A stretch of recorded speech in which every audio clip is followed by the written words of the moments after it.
What's the most satisfying way you've ever watched someone's lies catch up with them in real time? I was 22 when my boss Richard hired his nephew Trevor as our social media specialist. The problem? Trevor knew nothing about social media, marketing, or basic decency. Within a week, Trevor was taking credit for campaigns I'd spent months developing. He'd waltz into client meetings with my presentations, my ideas flowing from his mouth like he'd thought of them himself. When clients complimented his work, he'd smile and say, "Just comes naturally to me."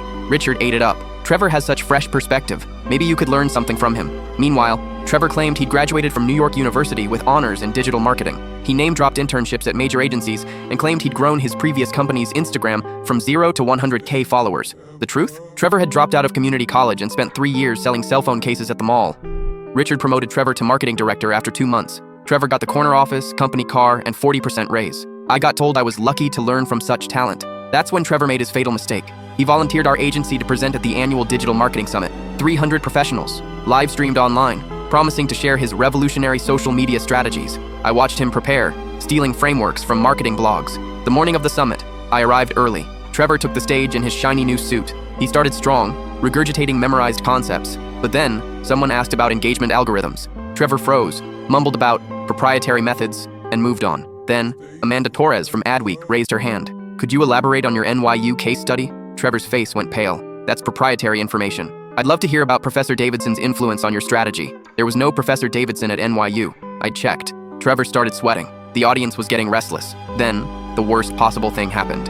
A hand shot up. "Trevor? Oh my God, Trevor Williams." It was Brittany, his ex-girlfriend from high school. "I had no idea you were into marketing now. Last I heard, you were still working at Phone Palace in the mall." The room went silent. Trevor's mouth opened and closed like a fish. "Wait," said Kevin Walsh, a recruiter. "I tried to verify your employment history. There's no record of you at any of these agencies." Trevor gripped the podium. "There must be some mistake, and NYU has no record of you graduating, or even attending." The live stream chat was exploding. I pulled out my phone and watched the comments flood in. "This is painful to watch. Someone please help this man. Is this performance art?" I stood up. "Trevor, could you tell us about the Sterling Corp campaign you claimed to develop?" His eyes found mine. I smiled sweetly. "The Sterling Corp campaign that I actually created while you were working at Phone Palace?" I pulled out my laptop. I brought the real analytics. The ones with my name on every report, every strategy document, every client email. 2 years of stolen credit, documented and time-stamped.